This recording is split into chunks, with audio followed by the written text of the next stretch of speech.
ಸಾಕಷ್ಟು ಜನ ರಿಕ್ವೆಸ್ಟ್ ಮಾಡ್ಕೊಂಡಿದ್ದು ಇಲ್ಲಿ ನೀಟ್ ರಿಸಲ್ಟ್ ಬಂದಾದ್ಮೇಲೆ ಒಂದು ಕಟ್ ಆಫ್ ಬಗ್ಗೆ ಒಂದು ವಿಡಿಯೋ ಮಾಡಿ ಅಂತ. ಯಾಕೆ ಅಂದರೆ ನಿಮಗೆ ಸಾಕಷ್ಟು ಕಡೆ ವಿಡಿಯೋಗಳನ್ನ ನೋಡ್ತಾ ಇರಾ, ನಿಮಗೂ ಕೂಡ ಕನ್ಫ್ಯೂಷನ್ ಆಗ್ತಿದೆ. ಒಳ್ಳೆ ಮಾರ್ಕ್ಸ್ ಬಂದಿದ್ರು ಕೂಡ ನಮಗೆ ಈ ವರ್ಷ ಕೌನ್ಸಿಲಿಂಗಲ್ಲಿ ಸೀಟ್ ಸಿಗುತ್ತಾ ಸಿಗಲ್ವ ಅನ್ನೋದು. ಈ ರೀತಿ ಏನಾದರೂ ಡೌಟ್ ಇತ್ತು ಅಂದರೆ ವಿಡಿಯೋನ ಕಂಪ್ಲೀಟಾಗಿ ನೋಡಿ, ನಿಮಗೆ ಕ್ಲಿಯರ್ ಕಟ್ಟಾಗಿ ಈ ಒಂದು ವಿಡಿಯೋದಲ್ಲಿ ತಿಳಿಸ್ಕೊಡ್ತೀನಿ. ನಿಮ್ಮ ಡೌಟ್ ಅಂತೂ 100% ಕ್ಲಿಯರ್ ಆಗುತ್ತೆ. ಅದಕ್ಕಿಂತ ಮುಂಚೆ ಚಾನಲ್ನ ಸಬ್ಸ್ಕ್ರೈಬ್ ಮಾಡ್ಕೊಂಡಿಲ್ಲ ಅಂದರೆ ಪ್ರತಿಯೊಬ್ಬರು ಕೂಡ ಸಬ್ಸ್ಕ್ರೈಬ್ ಮಾಡ್ಕೊಳ್ಳಿ. ಹಾಗೆ ಪ್ರತಿಯೊಬ್ಬರು ಕೂಡ ವಿಡಿಯೋಗೊಂದು ಲೈಕ್ ಕೊಟ್ಬಿಟ್ಟಾನೆ ವಿಡಿಯೋ ನೋಡೋಕ್ಕೆ ಸ್ಟಾರ್ಟ್ ಮಾಡಿ. ನಾವು ಡೈರೆಕ್ಟಾಗಿ ವಿಡಿಯೋ ಬಗ್ಗೆ ಬರೋದಾದ್ರೆ ಇಲ್ಲಿ ನೀವೇನು ನೋಡ್ತಾ ಇರಲ್ಲ, ಇದು ಅಫಿಷಿಯಲ್ ಸೀಟ್ ಮ್ಯಾಟ್ರಿಕ್ಸು. ಇದು ಕರ್ನಾಟಕ ಗೌರ್ಮೆಂಟ್ ಕಡೆಯಿಂದನೇ ರಿಲೀಸ್ ಆಗಿರೋದು, ಅಂದರೆ KA ಕಡೆಯಿಂದ. ಆದರೆ ಹೋದ ವರ್ಷ ಕೌನ್ಸಿಲಿಂಗಲ್ಲಿ ಟೋಟಲ್ ಆಗಿ ಬಂದ್ಬಿಟ್ಟು MBBS ಕಾಲೇಜ್ ಬಂದ್ಬಿಟ್ಟು 63 ಅವೈಲಬಲ್ ಇತ್ತು.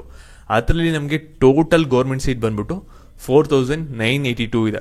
ಇದು ಎರಡೂ ಕೂಡ ಇನ್ಕ್ಲೂಡ್ ಆಗಿರುತ್ತೆ. ಗೌರ್ಮೆಂಟ್ ಕಾಲೇಜ್ ಮತ್ತು ಪ್ರೈವೇಟ್ ಕಾಲೇಜಲ್ಲಿ ಗೌರ್ಮೆಂಟ್ ಕೋಟಾ ಸೀಟ್ಸ್ ಬಂದ್ಬಿಟ್ಟು 4982 ಇದೆ. ಅದರಲ್ಲಿ ಸಬ್ ಡಿವಿಷನ್ ಯಾವ ರೀತಿ ಆಗಿದೆ ಅಂದರೆ ಡಿಫೆನ್ಸ್ಗೆ ನೋಡ್ಕೊಳ್ಳಿ, ಸ್ಪೆಷಲ್ ಕ್ಯಾಟಗರಿಲಿ ಡಿಫೆನ್ಸ್ ಬರುತ್ತೆ. ಆ ಒಂದು ಡಿಫೆನ್ಸಲ್ಲಿ ರಿಸರ್ವೇಷನ್ ಇರೋದು ಬರೀ ಕೇವಲ 10. ಸ್ಪೋರ್ಟ್ಸ್ ಕೋಟಾದಲ್ಲಿ ನೀವು ನೋಡ್ಬೋದು ಬರೀ ಕೇವಲ 7 ರಿಸರ್ವೇಷನು 63 ಕಾಲೇಜಲ್ಲಿ. ಕೆಲವು ಕಾಲೇಜಲ್ಲಿ ಸ್ಪೋರ್ಟ್ಸ್ ಕೋಟಾಗೆ ರಿಸರ್ವೇಷನ್ ಕೊಟ್ಟಿರಲ್ಲ, ಅಲ್ಲೆಲ್ಲ 0 ಇರುತ್ತೆ. ಕೇವಲ ಯಾವುದೋ ಒಂದು 7 ಕಾಲೇಜ್ ನಿಮಗೆ ರಿಸರ್ವೇಷನ್ ಕೊಟ್ಟಿದೆ. ಈ ರೀತಿ ನೀವು ಸ್ಪೆಷಲ್ ಕ್ಯಾಟಗರಿದು ರಿಸರ್ವೇಷನ್ಗಳನ್ನ ನೋಡ್ಕೋಬಹುದು. ಮತ್ತೆ ಇಲ್ಲಿ ಹೈದರಾಬಾದ್ ಕರ್ನಾಟಕ ಸ್ಟೂಡೆಂಟ್ಸ್ಗೆ ಈ 4982 ಸೀಟ್ಸಲ್ಲಿ 963 ಸೀಟ್ಸು ಅವ್ರಿಗೆ ರಿಸರ್ವೇಷನ್ ಆಗಿಬಿಟ್ಟಿರುತ್ತೆ. ಇಲ್ಲಿ ಜನರಲ್ ಕರ್ನಾಟಕಕ್ಕೆ ಬರ್ತಿರಲ್ಲ, ನಿಮಗೆ ಸೀಟ್ಸ್ ಬಂದ್ಬಿಟ್ಟು 3704 ಇದೆ. ಸರಿನಾ? ಇಷ್ಟು ಸೀಟ್ಸ್ ಬಂದ್ಬಿಟ್ಟು ನಿಮಗೆ ಕೌನ್ಸಿಲಿಂಗಲ್ಲಿ ಹೋದ ವರ್ಷ ಅವೈಲಬಲ್ ಇದ್ದಿದ್ದು. ಈ ವರ್ಷ ನಿಮಗೆ ಹೊಸ ಕಾಲೇಜಸ್ ಆ್ಯಡ್ ಆದರೆ ಇಲ್ಲಿ ಸೀಟ್ ಇನ್ಕ್ರೀಸ್ ಆಗುತ್ತೆ, ಅಥವಾ ಹಳೆ ಕಾಲೇಜಲ್ಲಿ ಸೀಟ್ ಏನಾದರೂ ಇನ್ಕ್ರೀಸ್ ಮಾಡೋ ಅಪ್ರೂವ್ ಬಂತು ಅಂದರೆ ಇಲ್ಲೂ ಕೂಡ ನಿಮಗೆ ಸೀಟ್ ಇನ್ಕ್ರೀಸ್ ಆಗುತ್ತೆ. ಅದು ಯಾವಾಗ ಗೊತ್ತಾಗುತ್ತೆ ಅಂದರೆ ಸೀಟ್ ಮ್ಯಾಟ್ರಿಕ್ಸ್ ಬಿಡ್ತಾರೆ ಈ ವರ್ಷ ಕೌನ್ಸಿಲಿಂಗ್ ಸ್ಟಾರ್ಟ್ ಆಗೋಕ್ಕಿಂತ ಮುಂಚೆ. ಆವಾಗ ನಿಮಗೆ ಕ್ಲಿಯರ್ ಕಟ್ ಆಗಿ ಗೊತ್ತಾಗುತ್ತೆ ಸೀಟ್ ಇನ್ಕ್ರೀಸ್ ಆಗಿದೆ, ಸೇಮ್ ಇಷ್ಟೇ ಇದೆ ಅನ್ನೋದು. ಸರಿನಾ? ಸಾಕಷ್ಟು ಜನ ಏನು ಮಾಡ್ತಾ ಇದ್ದಾರೆ ಅಂದರೆ ಸ್ವಲ್ಪ ಹೆದರ್ಕೋತಾ ಇದ್ದಾರೆ, ನಂಗೆ government quota in government college ಸಿಕ್ಕಿದ್ರೆ ನನಗೆ ಬೆಟರೋ, ಏನಾದರೂ ಒಂದು ಗೌರ್ಮೆಂಟ್ ಕೋಟಾ ಇನ್ ಪ್ರೈವೇಟ್ ಕಾಲೇಜಲ್ಲಿ ಸಿಕ್ಕಿದ್ರೆ ಏನು ಮಾಡೋದು ಕತೆ, ಫೀಸ್ 4 ಲಕ್ಷ ಇರುತ್ತಂತೆ, ಏನು ಮಾಡೋದು ಅಂತ ಕೇಳ್ತಾ ಇರ. ಅಲ್ಲಿ ಇಲ್ಲಿ ವಿಡಿಯೋ ನೋಡ್ತೀರಾ, ಅಲ್ಲಿ ನಿಮಗೆ ಅರ್ಧ ಇನ್ಫಾರ್ಮೇಶನ್ ಸಿಗುತ್ತೆ, ಅದ್ರಲ್ಲಿ ಸ್ವಲ್ಪ ಹೆದರ್ಕೋತೀರಾ. ಇಲ್ಲಿ ಫಸ್ಟೇ ಹೇಳ್ತಾ ಇದ್ದೀನಿ, ನಿಮ್ಗೆ ಏನಾದರೂ government quota in private college ಸಿಕ್ತು ಅಂದಿದ ತಕ್ಷಣ ಬಿಡಕ್ಕೆ ಹೋಗ್ಬೇಡಿ. ಯಾಕೆಂದರೆ ನೆಕ್ಸ್ಟ್ ವರ್ಷ ಕಾಂಪಿಟೇಷನ್ ಕೂಡ ಜಾಸ್ತಿ ಆಗೈತೆ, ಜೊತೆಗೆ ಪ್ರತಿ ವರ್ಷನೂ ಕೂಡ ಕಾಲೇಜ್ ಫೀಸ್ ಜಾಸ್ತಿ ಮಾಡ್ತಾ ಬರ್ತಾ ಇದ್ದಾರೆ. ಅಲ್ಲೂ ಕೂಡ ನಿಮಗೆ ಹೊಡ್ತಾ ಬೀಳುತ್ತೆ. At least government quota in private college ಸಿಕ್ತು ಅಂದ್ರೂ ಕೂಡ ಜಾಯ್ನ್ ಆಗಿ. ಸರಿನಾ? ಯಾಕೆಂದರೆ ನಿಮಗೆ ಟೋಟಲ್ ಗೌರ್ಮೆಂಟ್ ಕೋಟಾ ಸೀಟ್ಸಲ್ಲಿ ಅರ್ಧ ಕಾಲೇಜಸ್ ಏನಿರುತ್ತೆ ಅಂದರೆ ಸೀಟ್ಸ್ಗಳು ಬಂದ್ಬಿಟ್ಟು ಗೌರ್ಮೆಂಟ್ ಕಾಲೇಜ್ ಇರುತ್ತೆ, ಇನ್ನರ್ಧ ಬಂದ್ಬಿಟ್ಟು ಪ್ರೈವೇಟ್ ಕಾಲೇಜ್ ಇದಿರುತ್ತೆ. ನಿಮ್ಗೆ ಗೌರ್ಮೆಂಟ್ ಕಾಲೇಜಲ್ಲೇ ಸಿಗಬೇಕಂದ್ರೆ ನಿಮ್ಮ ಮಾರ್ಕ್ಸ್ ಬಂದ್ಬಿಟ್ಟು 600 650 ಎಬೋ ಬರಬೇಕಾಗುತ್ತೆ, ಅವಾಗ ಮಾತ್ರ ನಿಮಗೆ ಸಿಗೋದು. ಸರಿನಾ? ಅದಕ್ಕೋಸ್ಕರ ಗೌರ್ಮೆಂಟ್ ಕೋಟಾ ಇನ್ ಪ್ರೈವೇಟ್ ಕಾಲೇಜಲ್ಲಿ ಏನಾದರೂ ಸಿಕ್ತು ಅಂದರೆ ನಿಮಗೆ ಕಾಲೇಜ್ ಫೀಸ್ ಬಂದ್ಬಿಟ್ಟು ನೋಡಿ 1.5 ಲ್ಯಾಕ್ ಇರುತ್ತೆ. ಮತ್ತೆ ಎಕ್ಸ್ಟ್ರಾ ಫೀಸ್ ಬಂದ್ಬಿಟ್ಟು 25,000 ಇದ್ರೂ ಕೂಡ ನಡೆಯುತ್ತೆ, ಏನು ಕೂಡ ಪ್ರಾಬ್ಲಮ್ ಇಲ್ಲ. ನಿಮಗೆ ಎಕ್ಸ್ಟ್ರಾ ಇದಕ್ಕೆಲ್ಲದಕ್ಕೂ ಕೂಡ ಸ್ವಲ್ಪ ದುಡ್ಡು ಬೇಕು ಖರ್ಚಿಗೆ ಅಂದರೆ ಒಂದು 50,000 ಕೂಡ ಎಕ್ಸ್ಟ್ರಾ ನೀವು ಇಟ್ಕೋಬೇಕಾಗುತ್ತೆ. 25,000 ಇದ್ರೂ ಕೂಡ ನಡೆಯುತ್ತೆ. ಸ್ವಲ್ಪ ಮ್ಯಾಕ್ಸ್ ಅಂದರೆ 50,000 ನಡೆಯುತ್ತೆ. 2 ಲಕ್ಷದಲ್ಲಿ ಇಲ್ಲಿ ಮುಗಿಯುತ್ತೆ. ಸರಿನಾ? ಮತ್ತೆ ಇಲ್ಲಿ ನಿಮಗೆ ನೆಕ್ಸ್ಟು ಇವಾಗ ನಿಮ್ಮದು ಡಿಸ್ಟಿಕಲ್ಲೇ ಕಾಲೇಜ್ ಸಿಕ್ತು ಅಂದರೆ ನೀವೇನೋ ಅಪ್ ಆ್ಯಂಡ್ ಡೌನ್ ಮಾಡ್ಬೋದು. ಬೇರೆ ಡಿಸ್ಟಿಕಲ್ಲಿ ನಿಮ್ಗೆ ಏನಾದರೂ ಒಂದು MBBS ಮಾಡೋಕ್ಕೆ ಒಂದು ಸೀಟ್ ಸಿಕ್ತು ಅಂದರೆ ಡೆಫಿನೆಟ್ಲಿ ನೀವು ಅಲ್ಲಿ ಹಾಸ್ಟೆಲ್ ಇರಬೇಕು, ಇಲ್ಲಾಂದರೆ PGಲಿ ಇರಬೇಕಾಗುತ್ತೆ, ಅಥವಾ ನೀವೇ ಒಂದು ರೂಮ್ ಮಾಡ್ಕೊಂಡಿರ್ಬೇಕಾಗುತ್ತೆ. ಇಲ್ಲಿ ನೀವು ಹಾಸ್ಟೆಲ್ಗೆ ಹೋದ್ರೆ ಏನಾಗುತ್ತೆ ಅಂದರೆ ಒಂದೊಂದು ಕಾಲೇಜಲ್ಲಿ ಒಂದೊಂದು ರೀತಿ ಫೀಸ್ ಇರುತ್ತೆ. ಇವಾಗ ಎಕ್ಸಾಂಪಲ್ ಆಗಿ ಕಾಲೇಜ್ ಅಷ್ಟು ಸೇರ್ಕೊಂಡಾಗ ಒಂದು ಕಾಲೇಜಲ್ಲಿ ಬಂದ್ಬಿಟ್ಟು ಒಂದು 80,000 ಇದ್ರೆ ಇನ್ನೊಂದು ಕಾಲೇಜಲ್ಲಿ ಬಂದ್ಬಿಟ್ಟು 1.5 ಲಕ್ಷ ಇರುತ್ತೆ, ಇನ್ನೊಂದು ಕಾಲೇಜಲ್ಲಿ ಬಂದ್ಬಿಟ್ಟು 2 ಲಕ್ಷ ಇರುತ್ತೆ. ಅದು ನಿಮಗೆ ಯಾವೊಂದು ಪ್ರೈವೇಟ್ ಕಾಲೇಜ್ ಸಿಗುತ್ತಲ್ಲ ಅದ್ರ ಮೇಲೆ ಬಂದ್ಬಿಟ್ಟು ನಿಮಗೆ ಒಂದು ಫೀಸ್ ಡಿಪೆಂಡ್ ಆಗುತ್ತೆ. ಇಲ್ಲಿ ನಿಮ್ಗೆ ಹಾಸ್ಟೆಲ್ ಫೀಸ್ ಕಟ್ಟಕ್ಕಾಗಲ್ಲ, ನಿಮಗೆ ಜಾಸ್ತಿ ಬರ್ಡನ್ ಆಗ್ತಿದೆ, ನಿಮ್ಮ ಬಜೆಟ್ ಬಂದ್ಬಿಟ್ಟು ತುಂಬಾ ಟೈಟ್ ಇದೆ ಫೈನಾನ್ಷಿಯಲ್ ಸಿಚುವೇಶನ್ ಅಂದರೆ ಅವಾಗ ಏನು ಮಾಡಿ ಅಂದರೆ ನಿಮಗೆ BCM ಹಾಸ್ಟೆಲ್ ಅಂತ ಇರುತ್ತೆ. ಇದು ಗೌರ್ಮೆಂಟ್ ಹಾಸ್ಟೆಲು. ಜಸ್ಟ್ ನೀವು 1,000 ರೂಪೀಸ್ ಕೊಟ್ಬಿಟ್ರೆ ನಿಮಗೆ ರಿಜಿಸ್ಟರ್ ಮಾಡ್ಕೊಂಡ್ರೆ ಅಪ್ಲೈ ಮಾಡ್ಬಿಟ್ಟು ಆನ್ಲೈನಲ್ಲಿ ನಿಮಗೆ ಫ್ರೀ ಹಾಸ್ಟೆಲ್. ಒಂದು ವರ್ಷಕ್ಕೆ ನೀವೇನು ಕೂಡ ಫೀಸ್ ಕಟ್ಟಂಗಿಲ್ಲ, ಫುಡ್ ಆ್ಯಂಡ್ ಅಕಾಮಿಡೇಷನ್ ಎಲ್ಲ ಅವರೇ ಕೊಡ್ತಾರೆ, ನೀವು ಆರಾಮಾಗಿ ಓದ್ಕೋಬೋದು. ನೀವು ಬೇಕಂದ್ರೆ ಅದ್ರಲ್ಲಿ ಕಾಂಪ್ರಮೈಸ್ ಮಾಡಿಕೊಂಡು ಇದು ಮಾಡ್ಬೋದಾಗಿರುತ್ತೆ. ಜೊತೆಗೆ ನೀವೇನಿಲ್ಲ 1.5 ಲಕ್ಷ ಕಟ್ತಿರಲ್ಲ, ಅದರಲ್ಲಿ ನಿಮಗೆ 50 to 70% ಬಂದ್ಬಿಟ್ಟು ನಿಮಗೆ ಸ್ಕಾಲರ್ಶಿಪ್ಪಲ್ಲೇ ರೀಫಂಡ್ ಆಗುತ್ತೆ. ಅಲ್ಲಿ ಸ್ವಲ್ಪ ನೀವು ಒಂದು ಅಡ್ಜಸ್ಟ್ ಮಾಡ್ಕೋಬೋದು. ಇಲ್ಲ ಅಂದರೆ ನಿಮ್ಗೆ ಏನಾದರೂ ಒಂದು ಗೌರ್ಮೆಂಟ್ ಕೋಟಾ ಇನ್ ಪ್ರೈವೇಟ್ ಕಾಲೇಜಲ್ಲಿ ಸ್ವಲ್ಪ ಓದೋಕ್ಕೆ ಕಷ್ಟ ಆಗ್ತಿದೆ ಅಂದರೆ ನೀವು ಸ್ವಲ್ಪ ಪಾರ್ಟ್ ಟೈಮ್ ಜಾಬ್ ಮಾಡಿಕೊಂಡು ಆನ್ಲೈನ್ ಅಥವಾ ಆಫ್ಲೈನ್ ಮಾಡಿಕೊಂಡ್ರೆ ನಿಮಗೆ ಒಂದು ಸ್ವಲ್ಪ ಅರ್ನಿಂಗು ಕೂಡ ಆಗುತ್ತೆ. ನೀವೇನಾದರೂ ಒಂದು ಹಾಸ್ಟೆಲಲ್ಲಿ ಫೀಸ್ ಉಳಿಸಿದ್ರಾ ಮತ್ತೆ ನಿಮಗೆ ಸ್ಕಾಲರ್ಶಿಪ್ ಅಮೌಂಟ್ ಬಂತಾ, ನಿಮಗೆ ಅದರಲ್ಲೇ ಅಪ್ರಾಕ್ಸಿಮೇಟ್ಲಿ ಲ್ಯಾಕ್ಸ್ ಟುಗೆದರ್ ಉಳಿಸ್ತೀರಾ. ನಿಮ್ಗೆ ಆರಾಮಾಗಿ ಒಂದು 5 to 10 lakhs ಅಲ್ಲೇ ಫುಲ್ಲು 5 yearsನು ಕೂಡ ನೀವು ಮುಗಿಸ್ಕೊಂಡು ಕೂಡ ಬರ್ಬೋದಾಗಿರುತ್ತೆ, ಒಂದು ಟೈಟ್ ಬಜೆಟಲ್ಲೂ ಕೂಡ. ಮತ್ತು ನೀವೆಲ್ಲರೂ ಕೂಡ ಸರಿಯಾಗಿ ನೆನ್ಪಿಟ್ಕೊಳ್ಳಿ, ನಿಮ್ಗೇನಾದರೂ ಒಂದು ಗೌರ್ಮೆಂಟ್ ಕೋಟಾ ಇನ್ ಪ್ರೈವೇಟ್ ಕಾಲೇಜಲ್ಲಿ ಸೀಟ್ ಸಿಕ್ತು ಅಂತ ಏನಾದರೂ ನೀವು ಬಿಟ್ಟರೆ ನಿಮಗೇನೆ ಮುಂದೆ ಪ್ರಾಬ್ಲಮ್ ಆಗುತ್ತೆ. ಯಾಕೆಂದರೆ ಪ್ರತಿ ವರ್ಷವೂ ಕೂಡ ಕಾಂಪಿಟೇಷನ್ ಬಂದ್ಬಿಟ್ಟು ತುಂಬಾ ಜಾಸ್ತಿ ಆಗ್ತಾ ಇರುತ್ತೆ. ಮತ್ತು ಕಾಲೇಜ್ ಫೀಸ್ ಏನು ಕಮ್ಮಿ ಮಾಡ್ತಾರಲ್ಲ ಪ್ರತಿ ವರ್ಷ, ಅದು ಕೂಡ ಜಾಸ್ತಿ ಆಗುತ್ತೆ. ಅದಕ್ಕೋಸ್ಕರ ನಿಮಗೆ government quota in private college ಸಿಕ್ಕಿದ್ರೂ ಕೂಡ ಅಡ್ಮಿಷನ್ ಆಗೋಕ್ಕೆ ಟ್ರೈ ಮಾಡಿ. ಡೈರೆಕ್ಟ್ ಆಗಿ ಕಟ್ ಆಫ್ ಬಗ್ಗೆನೇ ಬರೋಣ.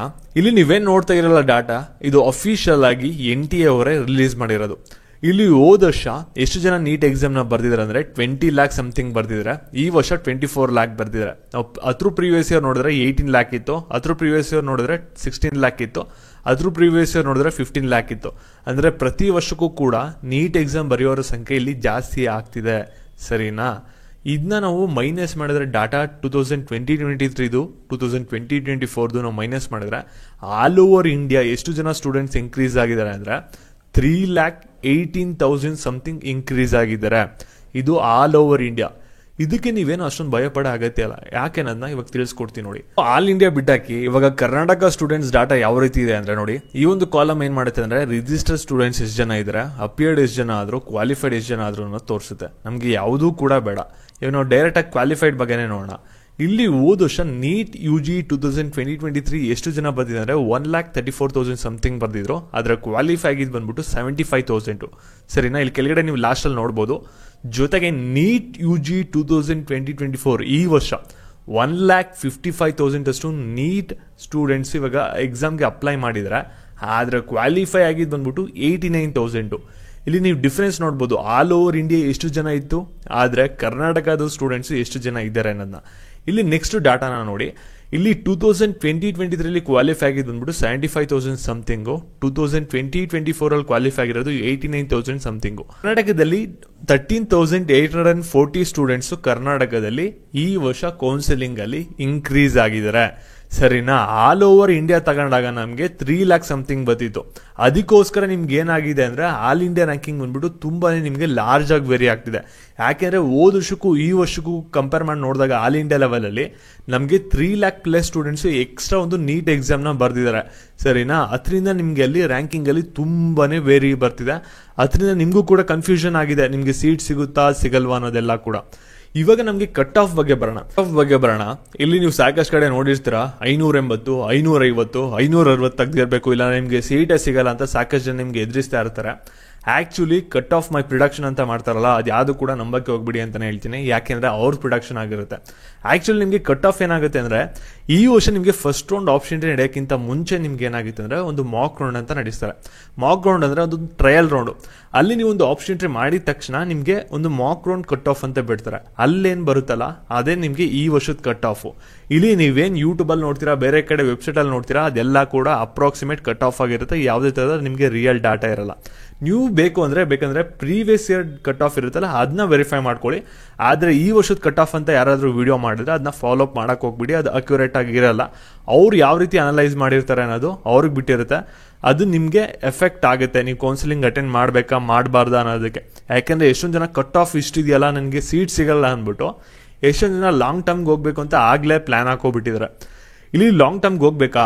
ನಾನೇ ಹೇಳ್ತೀನಿ, ಹೋಗಂಗಿದ್ರೆ ಬೇಕಾದ್ರೆ ಹೋಗಿ, ಆದರೆ ಅಲ್ಲಿ ಮಾತಾಡ್ಕೊಬಿಡಿ. ನಾನು ಕೌನ್ಸಿಲಿಂಗ್ ಅಟೆಂಡ್ ಮಾಡ್ತಾ ಇದ್ದೀನಿ, ನನಗೆ ಸೀಟ್ ಸಿಕ್ಕರೆ ನನಗೆ ರೀಫಂಡ್ ಮಾಡ್ಕೊಡ್ತೀರಾ ಅಂತ ಕೇಳ್ಕೊಂಡು, ಅಥವಾ ಸ್ವಲ್ಪ ಫೀಸ್ ಡಿಡಕ್ಷನ್ ಮಾಡ್ಕೊಂಡು ವಾಪಸ್ ಕೊಡ್ತೀರಾ ಅಂತ ಕೇಳ್ಕೊಂಡೇ ಲಾಂಗ್ ಟರ್ಮ್ಗೆ ಸೇರ್ಕೊಳ್ಳಿ. ಏನಾದರೂ ಒಂದು ಸೀಟ್ ಸಿಗೋ ಚಾನ್ಸಸ್ 1% ಇದೆ ಅಂದರೂ ಕೂಡ ನೀವು ಕೌನ್ಸಿಲಿಂಗ್ ಅಟೆಂಡ್ ಮಾಡಿ. ವರ್ಷಾನ್ಗಟ್ಲೆ ಎಫರ್ಟ್ ಹಾಕಿರ್ತೀರ, ಆಮೇಲೆ ನಿಮಗೆ ಸೀಟ್ ಸಿಗಲ್ಲ ಅಂತ ಲಾಂಗ್ ಟರ್ಮ್ಗೆ ಹೊಂಟೋಗ್ತೀರಾ, ಕೌನ್ಸಿಲಿಂಗ್ ಕೂಡ ಅಟೆಂಡ್ ಮಾಡಲ್ಲ. ಆಮೇಲೆ ಏನಾಗುತ್ತೆ ಅಂದರೆ ನಿಮ್ಮ ಫ್ರೆಂಡು ಅವ್ನು ನಿಮಗಿಂತ ಕಮ್ಮಿ ಮಾರ್ಕ್ಸ್ ತೆಗೆದಿರ್ತಾನೆ, 10-20 ಮಾರ್ಕ್ಸ್, ಅವನಿಗೆ ಸೀಟ್ ಅಲಾಟ್ ಆಗೋಯ್ತು ಅಂದರೆ ನಿಮ್ಗಲ್ಲಿ ಇದಾಗುತ್ತೆ, ಅಯ್ಯೋ ನಾನು ಕೌನ್ಸಿಲಿಂಗ್ ಅಟೆಂಡ್ ಮಾಡಬೇಕಾಗಿತ್ತು, ತಪ್ಪು ಮಾಡ್ಬಿಟ್ಟೆ ಅಂತ ರಿಗಟ್ ಮಾಡ್ತಾನೆ ಇರ್ತೀರ ಒಂದು ವರ್ಷ ಪೂರ್ತಿ. ಅದಕ್ಕೋಸ್ಕರ ಕೌನ್ಸಿಲಿಂಗ್ನ ಅಟೆಂಡ್ ಮಾಡಿ. ನಿಮಗೆ ಲಾಂಗ್ ಟರ್ಮ್ಗೆ ಹೋಗ್ಬೇಕು ಅಂದರೆ ಫಸ್ಟೇ ಅಡ್ಮಿಷನ್ಗಿಂತ ಮುಂಚೆನೇ ಈ ರೀತಿ ಇದೆ, ನಾನು ಅಟೆಂಡ್ ಮಾಡ್ತೀನಿ, ನನಗೇನಾದ್ರು ಸಿಕ್ಕರೆ ರೀಫಂಡ್ ಮಾಡಿಕೊಡಿ ಅಂತ ಕೇಳ್ಕೊಂಡೇ ಬೇಕಾದ್ರೆ ಹೋಗಿ ಲಾಂಗ್ ಟರ್ಮ್ ಸೇರ್ಕೋತೀರ ಅಂದರೆ ಸೇರ್ಕೊಂಡಿರಿ. ಆದರೆ ಕೌನ್ಸಿಲಿಂಗ್ ಒಂದು ಅಟೆಂಡ್ ಮಾಡಿ ಅಂತಲೇ ಹೇಳ್ತೀನಿ ನಿಮಗೆ. ಫಸ್ಟ್ ರೌಂಡಲ್ಲೇ ನಿಮಗೆ ಕ್ಲಿಯರ್ ಕಟ್ಟಾಗಿ ಗೊತ್ತಾಗುತ್ತೆ. ಮಾಕ್ ರೌಂಡ್ ಕಟ್ ಆಫ್ ಅಂತ ಹೇಳಿದೆ ಅಲ್ವಾ, ಮಾಕ್ ರೌಂಡಲ್ಲಿ ಸೀಟ್ ಸಿಗ್ತಾ? ಡೆಫಿನೆಟ್ಲಿ ನಿಮಗೆ ಸೀಟ್ ಸಿಗುತ್ತೆ. ಫಸ್ಟ್ ರೌಂಡಲ್ಲೂ ಕೂಡ ಸಿಕ್ಕಿಲ್ವಾ, ನಿಮ್ಗೆ ಸೆಕೆಂಡ್ ರೌಂಡ್ ಅಲಾಟ್ ಮಾಡಿದ್ರು ಅಥವಾ ಥರ್ಡ್ ರೌಂಡ್ ಹೋದ್ರೂ ಕೂಡ ನಿಮಗೆ ಗೌರ್ಮೆಂಟ್ ಕೋಟಾ ಅಂಡರಲ್ಲಿ ಸೀಟ್ ಸಿಗೋ ಚಾನ್ಸಸ್ ತುಂಬಾ ಕಮ್ಮಿ ಇರುತ್ತೆ. ಪ್ರೈವೇಟ್ ಕೋಟಾದಲ್ಲಿ ಮಾತ್ರ ನಿಮಗೆ ಕಟ್ ಆಫ್ ಬಂದ್ಬಿಟ್ಟು ಜಾಸ್ತಿ ವೇರ್ ಆಗುತ್ತೆ ಫಸ್ಟ್ ರೌಂಡಲ್ಲಿ, ಸೆಕೆಂಡ್ ರೌಂಡಲ್ಲಿ. ಆದರೆ ಗೌರ್ಮೆಂಟ್ ಕೋಟಾ ಸೀಟ್ಸ್ ಏನಿರುತ್ತಲ್ಲ, ಕಟ್ ಆಫ್ ಬಂದ್ಬಿಟ್ಟು ಫಸ್ಟ್ ರೌಂಡಲ್ಲಿ ಆಗಿರಲಿ ಸೆಕೆಂಡ್ ರೌಂಡಲ್ಲಿ ಆಗಿರಲಿ ಅಷ್ಟು ಲಾರ್ಜ್ ಆಗಿ ವೇರಿ ಆಗಲ್ಲ. ಅದು ಕ್ಲಿಯರ್ ಆಗಿ ತಿಳ್ಕೊಬಿಡಿ. ಯಾಕಂದ್ರೆ ಸೀಟ್ ಸಿಕ್ತು ಅಂದ್ರೆ ಅಲ್ಲೇ ಟಕ್ ಅಂತ ಚಾಯ್ಸ್ ಎಂಟ್ರಿ ಮಾಡ್ಬಿಟ್ಟು ಅಡ್ಮಿಷನ್ ಆಗ್ಬಿಡ್ತಾರೆ ಸಾಕಷ್ಟು ಜನ. ಅದಕ್ಕೋಸ್ಕರ ಕಟ್ ಆಫ್ ಬಗ್ಗೆನೇ ಬರೋಣ. ಇಲ್ಲಿ ಕಟ್ ಆಫ್ ಏನಾಗುತ್ತೆ ಅಂದ್ರೆ ಇದು ಬಂದ್ಬಿಟ್ಟು ನಿಮಗೆ ಪ್ರೀವಿಯಸ್ ಇಯರ್ ಡಾಟಾ ಪ್ರಕಾರ ಪ್ರೀವಿಯಸ್ ಇಯರ್ ಫಸ್ಟ್ ರೌಂಡ್ ಅಲ್ಲಿ ಸ್ಟೂಡೆಂಟ್ಸ್ಗೆ ಇಷ್ಟಿಷ್ಟು ಮಾರ್ಕ್ಸ್ಗೆ ಸೀಟ್ ಅಲಾಟ್ ಆಗಿತ್ತು ಅನ್ನೋದು ನಿಮ್ಗೆ ಇಲ್ಲಿ ಎಕ್ಸಾಂಪಲ್, ಸರಿನಾ? ಈ ವರ್ಷ ಈ ಒಂದು ಮಾರ್ಕ್ಸ್ಗಳಿಗೆ ನೀವೇನ್ ಮಾಡ್ಬೇಕಾಗುತ್ತೆ ಅಂದ್ರೆ ಒಂದ್ ಸ್ವಲ್ಪ ನೀವು ಆಡ್ ಮಾಡ್ಕೋಬೇಕಾಗುತ್ತೆ. ಎಷ್ಟು ಆಡ್ ಮಾಡ್ಕೋಬೇಕು ಅನ್ನೋದನ್ನ ತಿಳಿಸ್ಕೊಡ್ತೀನಿ ನೋಡಿ. ಇಲ್ಲಿ ಒಂದೊಂದು ಕ್ಯಾಟಗರಿಗೆ ಒಂದೊಂದು ರೀತಿ ಮಾರ್ಕ್ಸ್ ವೇರಿ ಆಗುತ್ತೆ. ಇಲ್ಲಿ SC/ST ಆದ್ರೆ ಸ್ವಲ್ಪ ಮಾರ್ಕ್ಸ್ ನಿಮಗೆ ಸ್ವಲ್ಪ ವೇರಿ ಆಗುತ್ತೆ. ಜನರಲ್ ಮೆರಿಟ್ ಆದ್ರೆ ಸ್ವಲ್ಪ ನಿಮಗೆ ಜಾಸ್ತಿ ವೇರಿ ಆಗುತ್ತೆ. ಕ್ಯಾಟಗರಿಯಲ್ಲಿ ಬರ್ತೀರಾ ಅಂದ್ರೆ ನಿಮಗೆ ಮಿನಿಮಲ್ ಆಗಿ ಕಟ್ ಆಫ್ ವೇರಿ ಆಗುತ್ತೆ. ಕಟ್ ಆಫ್ ಯಾವ ಕ್ಯಾಟಗರಿಗೆ ಎಷ್ಟೆಷ್ಟು ಇರ್ಬೋದು ಅನ್ನೋದನ್ನ ತಿಳಿಸ್ಕೊಡ್ತೀನಿ. ಇದು ಅಪ್ರಾಕ್ಸಿಮೇಟ್ ಆಗಿ ಹೇಳ್ತಿರೋದು ನಿಮಗೆ. ಇಲ್ಲಿ ನಾನು ಹೇಳ್ತಿರೋ ಡಾಟಾ ಬಂದ್ಬಿಟ್ಟು ಯಾವಾಗ ಚೇಂಜ್ ಆಗುತ್ತೆ ಅಂದ್ರೆ ಸೀಟ್ ಇನ್ಕ್ರೀಸ್ ಆಯ್ತು ಅಥವಾ ಹೊಸ ಕಾಲೇಜಸ್ ಆ್ಯಡ್ ಆಯಿತು ಅಂದರೆ ಕಟ್ ಆಫ್ ಇನ್ಕ್ರೀಸ್ ಆಗೋದು ಬಂದ್ಬಿಟ್ಟು ಡಿಕ್ರೀಸ್ ಆಗುತ್ತೆ, ಸರಿನಾ? ಅಂದರೆ ಇವಾಗ ಏನಾದರೂ ನಿಮ್ಗೆ ಎಕ್ಸಾಂಪಲ್ ಆಗಿ ಹೇಳೋದಾದ್ರೆ ಇವಾಗ ಏನಾದರೂ ಹೊಸ ಕಾಲೇಜಸ್ ಆ್ಯಡ್ ಆಯಿತು ಅಥವಾ ಸೀಟ್ ಇನ್ಕ್ರೀಸ್ ಆಯಿತು ಅಂದರೆ ಕಟ್ ಆಫ್ ಬಂದ್ಬಿಟ್ಟು ಏನಾದರೂ ಒಂದು ಕ್ಯಾಟಗರಿಗೆ 30 ಮಾರ್ಕ್ಸ್ ಜಾಸ್ತಿ ಆಗ್ತಿತ್ತು ಅಂದರೆ ಅದು ಬಂದ್ಬಿಟ್ಟು ನಿಲ್ಲುತ್ತೆ, ಒಂದು 10ರಿಂದ 15 ಮಾರ್ಕ್ಸ್ ಜಾಸ್ತಿ ಆಗುತ್ತೆ, ಸರಿನಾ? ಆ ರೀತಿ ನಿಮಗೆ ವೇರಿ ಆಗುತ್ತೆ. ಇಲ್ಲಿ ಕ್ಯಾಟಗರಿ 1G 2A ಮತ್ತು ಇಲ್ಲಿ 2B 3A ನಂತರ ಇಲ್ಲಿ ನೋಡ್ಬೋದು 3B ಎಲ್ಲ ಇದೆಯಲ್ವಾ. ಈ ಒಂದು ಕ್ಯಾಟಗರಿಯಲ್ಲಿ ನಿಮ್ಗೆ ಎಷ್ಟು ಮಾರ್ಕ್ಸ್ ಇನ್ಕ್ರೀಸ್ ಆಗ್ಬೋದು ಅಂದ್ರೆ ಇಲ್ಲಿ ಮ್ಯಾಕ್ಸ್ ಅಂದ್ರೆ 30 ಮಾರ್ಕ್ಸ್ ವರೆಗೂ ಕೂಡ ಇನ್ಕ್ರೀಸ್ ಆಗ್ಬೋದು, ಸೀಟ್ ಇನ್ಕ್ರೀಸ್ ಆಗಿಲ್ಲ ಅಂದ್ರೆ. ಇನ್ ಕೇಸ್ ಈ ಮಾರ್ಕ್ಸ್ಗಳು ಏನು ನೋಡ್ತಾ ಇರಲ್ಲ, ಇದಕ್ಕೆ ನಿಮಗೆ ಕಮ್ಮಿ ಇನ್ಕ್ರೀಸ್ ಆಗಿ ಯಾವಾಗ ಆಗುತ್ತೆ ಅಂದ್ರೆ ಹೊಸ ಕಾಲೇಜಸ್ ಏನಾದರೂ ಆ್ಯಡ್ ಅಪ್ ಆಯಿತು ಅಂದ್ರೆ ನಿಮ್ಗೆ ಕೇವಲ 5ರಿಂದ 15 ಮಾರ್ಕ್ಸ್ ಬಿಟ್ವೀನ್ ಅಲ್ಲಿ ನಿಮ್ಗೆ ಇನ್ಕ್ರೀಸ್ ಆಗುತ್ತೆ. ST ಅವ್ರಿಗೆ ಏನಾಗುತ್ತೆ ಅಂದ್ರೆ ಒಂದು 15 to 20 ಮಾರ್ಕ್ಸ್ ಇನ್ಕ್ರೀಸ್ ಆಗ್ಬೋದು. ಅದು ಕೂಡ ನಿಮ್ಗೆ ಏನಾದ್ರು ಸೀಟ್ ಇನ್ಕ್ರೀಸ್ ಆಗಿದೆ, ಮೆಡಿಕಲ್ ಕಾಲೇಜ್ ಹೊಸದಾಗಿ ಆ್ಯಡ್ ಆಗಿದೆ ಅಂದ್ರೆ ನಿಮ್ಗೆ ಕೇವಲ 10ರಿಂದ 15 ಮಾರ್ಕ್ಸ್ ಜಾಸ್ತಿ ಇನ್ಕ್ರೀಸ್ ಆಗುತ್ತೆ. ಆದರೆ ಜನರಲ್ ಮೆರಿಟ್ ಅವ್ರಿಗೆ ಏನಾಗುತ್ತೆ ಅಂದ್ರೆ ಇಲ್ಲಿ ನಿಮ್ಗೆ 15 to 40 ಮಾರ್ಕ್ಸ್ ವರೆಗೂ ಕೂಡ ಇನ್ಕ್ರೀಸ್ ಆಗಿರ್ಬೋದಾಗಿರುತ್ತೆ. ಅದು ಏನಾಗುತ್ತೆ ಅಂದ್ರೆ ಈ ವರ್ಷ ನಿಮ್ಮ ಕ್ಯಾಟಗರಿಯಲ್ಲಿ ಎಷ್ಟು ಜನ ಸ್ಟೂಡೆಂಟ್ಸ್ ಬರ್ದಿರ್ತಾರೆ, ಅವ್ರು ಹೆಂಗೆ ಪರ್ಫಾರ್ಮ್ ಮಾಡಿರ್ತಾರೆ, ಸೋ ಮೆನಿ ಫ್ಯಾಕ್ಟರ್ಸ್ ಮೇಲೆ ಡಿಪೆಂಡ್ ಆಗಿರುತ್ತೆ. ಇಲ್ಲಿ ಇನ್ನೊಂದ್ಸಲಿ ಹೇಳ್ತಾ ಇದೀನಿ, ಈ ಒಂದು ಮಾರ್ಕ್ಸ್ ಕಟ್ ಆಫ್ಗಳನ್ನ ಎಲ್ಲಿವರೆಗೂ ಕೂಡ ನೋಡಿ ಅಂದರೆ ಜಸ್ಟ್ ಈ ವರ್ಷದ ಮಾಕ್ ರೌಂಡ್ ಸ್ಟಾರ್ಟ್ ಆಗೋವರೆಗೂ ಕೂಡ. ಈ ವರ್ಷ ಮಾಕ್ ರೌಂಡ್ ಸ್ಟಾರ್ಟ್ ಆಯ್ತಾ, ಮಾಕ್ ರೌಂಡ್ದೇ ನಿಮಗೆ ಕಟ್ ಆಫ್ನ ಬಿಡ್ತಾರೆ. ಅಲ್ಲಿಂದ ನೀವು ಏನು ಮಾಡಬೇಕಾಗುತ್ತೆ ಅಂದರೆ ನಿಮ್ಮ ರ್ಯಾಂಕಿಂಗ್ ಜೊತೆ ಕಂಪೇರ್ ಮಾಡ್ಕೊಂಡು ಹೋಗ್ಬೇಕಾಗುತ್ತೆ. ಆಮೇಲೆ ನೀವು ಮಾರ್ಕ್ಸ್ ಇಟ್ಕೊಂಡು ಅಲ್ಲಿ ನೋಡೋಕ್ಕಾಗಲ್ಲ, ಯಾಕೆಂದರೆ ನಿಮಗೆ ರ್ಯಾಂಕಿಂಗ್ ವೈಸಲ್ಲಿ ಕಟ್ ಆಫ್ ಬಿಡ್ತಾ ಹೋಗ್ತಾರೆ. ಯಾವ ಕ್ಯಾಟಗರಿ ಸ್ಟೂಡೆಂಟ್ಸ್ಗೆ ಎಷ್ಟೆಷ್ಟು ರ್ಯಾಂಕಿಂಗ್ ತೆಗೆದಿರೋರಿಗೆ ಸೀಟ್ ಅಲಾಟ್ ಆಗಿದೆ, ಯಾವ್ಯಾವ ಕಾಲೇಜಲ್ಲಿ ಯಾವ್ಯಾವ ಕ್ಯಾಟಗರಿ ಅಂಡರಲ್ಲಿ ಅನ್ನೋದು ನಿಮಗೆ ಸಪ್ರೇಟ್ ಒಂದು PDF ಬರುತ್ತೆ ಮಾಕ್ ರೌಂಡಲ್ಲಿ. ಅದನ್ನ ಅನಲೈಸ್ ಮಾಡ್ಕೋಬೇಕಾಗುತ್ತೆ. ಮಾಕ್ ರೌಂಡಿಂದ ರ್ಯಾಂಕ್ ವೈಸ್ ಕಟ್ ಆಫ್ನ ನೋಡಿ. ಜಸ್ಟ್ ನಿಮಗೆ ಪ್ರೀವಿಯಸ್ ಇಯರ್ ಡಾಟಾ ಏನಕ್ಕೆ ಅಂದರೆ ನೀವು ತೆಗ್ದಿರೋ ಮಾರ್ಕ್ಸ್ಗೆ ಈ ವರ್ಷ ಸೀಟ್ ಸಿಗುತ್ತಾ ಸಿಗಲ್ವ ಅನ್ನೋದಕ್ಕೆ ಇಲ್ಲಿ ಡಾಟಾ ಕಾಣ್ತಿದೆ, ಸರಿನಾ? ಮತ್ತೆ ಇಲ್ಲಿ ಎಷ್ಟೊಂದು ಚಾನಲ್ಸ್ ಅಲ್ಲಿ ಅತಿ ಬುದ್ಧಿವಂತರು ಏನ್ ಮಾಡ್ತಿದಾರೆ ಅಂದ್ರೆ ನೀವು ಇನ್ನೂ ನೀಟ್ ಅಪ್ಲಿಕೇಶನ್ ಆಗ್ತಾ ಇರ್ತೀರಾ, ಅವಾಗಲೇ ಕೌನ್ಸಿಲಿಂಗ್ ಗೈಡೆನ್ಸ್ ನ ತಗೋಬಿಡಿ, ಪೇಯ್ಡ್ ಮೆಂಬರ್ಶಿಪ್ ಇದ್ರಲ್ಲಿ ನಿಮಗೆ ಕೌನ್ಸಿಲಿಂಗ್ ಫುಲ್ ಗೈಡೆನ್ಸ್ ಸಿಗುತ್ತೆ ಅಂತ. ಅವಾಗ ನೀವು ಇನ್ನೂ ನೀಟ್ ಎಕ್ಸಾಮ್ ಬರ್ದಿರಲ್ಲ, ರಿಸಲ್ಟ್ ಬಂದಿರಲ್ಲ, ನಿಮಗೆ ಗೊತ್ತಿರಲ್ಲ ನಿಮಗೆ ಸೀಟ್ ಸಿಗುತ್ತಾ ಸಿಗಲ್ವಾ ಅನ್ನೋದು. ಆ ರೀತಿನೂ ಕೂಡ ಎಷ್ಟೊಂದು ಜನ ಮಾಡಿದ್ದಾರೆ. ಮತ್ತೆ ನಿಮಗೆ ಎಷ್ಟೊಂದು ಜನ ಆಫರ್ ಪ್ರೈಸು ಜಾಯ್ನ್ ಆಗಿಬಿಡಿ ಅಂತ ಮೆಂಬರ್ಶಿಪ್ ಕೂಡ ಮಾಡಿದ್ದಾರೆ. ಆದರೆ ನಮ್ಮ ಚಾನಲ್ ನಿಮಗೆ ಪ್ರತಿಯೊಂದು ವಿಡಿಯೋದಲ್ಲೂ ಕೂಡ ಮೆಂಬರ್ಶಿಪ್ ಬಗ್ಗೆ ನಿಮಗೆ ಲಾಸ್ಟಲ್ಲಿ ಕೊಡ್ತಾನೆ ಇರ್ತೀನಿ. ಯಾಕೆಂದರೆ ಯಾರಿಗಾದ್ರೂ ಕೌನ್ಸಿಲಿಂಗ್ ಬಗ್ಗೆ ಗೊತ್ತಿಲ್ಲ ಅಂದರೆ ಈ ಒಂದು ಪೇಯ್ಡ್ ಮೆಂಬರ್ಶಿಪ್ ನೀವು ಎನ್ರೋಲ್ ಆದರೆ ನಿಮ್ಗೆ ಏನು ಬೆನಿಫಿಟ್ ಏನಿರುತ್ತೆ ಅಂದರೆ ನಿಮ್ಮ ಕೌನ್ಸಿಲಿಂಗ್ ನಿಮ್ಗೆ ಏನೇ ಒಂದು ಡೌಟ್ ಬಂತು ಅಂದರೂ ಕೂಡ ನಿಮಗೆ ಹೆಲ್ಪ್ ಲೈನ್ ಥರ ಸಪೋರ್ಟ್ ಮಾಡುತ್ತೆ. ನಿಮಗೆ ಕೌನ್ಸಿಲಿಂಗಲ್ಲಿ ಸ್ಮೂತಾಗಿ ಹೋಗುತ್ತೆ ಪ್ರೊಸೆಸ್. ಕಾಲೇಜ್ ಹೋಗಿ ಅಡ್ಮಿಷನ್ ಆಗೋರು ಕೂಡ ಒಂದು ವ್ಯಾಲಿಡ್ ಇರುತ್ತೆ. ಆಗಲೇ ಸಾಕಷ್ಟು ಜನ ಜಾಯ್ನ್ ಆಗಿದ್ದಾರೆ. ಇಲ್ಲಿ ಸಾಕಷ್ಟು ಜನ ಕಾಲ್ ಕೂಡ ಮಾಡಿದ್ದಾರೆ, ಜಾಯ್ನ್ ಆಗ್ತೀನಿ ಅಂತ ಹೇಳೋರು. ಕೆಲವರು ಜಾಯ್ನ್ ಆಗಿಲ್ಲ, ಕೆಲವರು ಜಾಯ್ನ್ ಆಗಿದ್ದಾರೆ. ಜಾಯ್ನ್ ಆಗಿಲ್ದಿರೋರಿಗೆ ನಾವು ತಿರ್ಗಾ ಕಾಲೇ ಮಾಡೋಕ್ಕೆ ಹೋಗಲ್ಲ. ಯಾರಿಗೆ ನೀಡ್ ಇದೆ ಅವ್ರು ಮಾತ್ರ ಜಾಯ್ನ್ ಆಗಲಿ, ಕ್ವಾಲಿಟಿ ಆಫ್ ಸರ್ವಿಸ್ ಕೊಡೋಣ ಅಂದ್ಬಿಟ್ಟು. ನಿಮ್ಗೆ ಏನಾದರೂ ಒಂದು ಪೇಯ್ಡ್ ಮೆಂಬರ್ಶಿಪ್ ಬೇಕು ಅಂದರೆ ಈ ಒಂದು ನಂಬರ್ಗೆ ವಾಟ್ಸಪ್ ಮಾಡಿ ಎನ್ರೋಲ್ ಆಗಿ ನೀವು ಕಾಲೇಜ್ ಹೋಗಿ ಅಡ್ಮಿಷನ್ ಆಗೋವರೆಗೂ ಕೂಡ ವ್ಯಾಲಿಡ್ ಇರುತ್ತೆ. Thank you.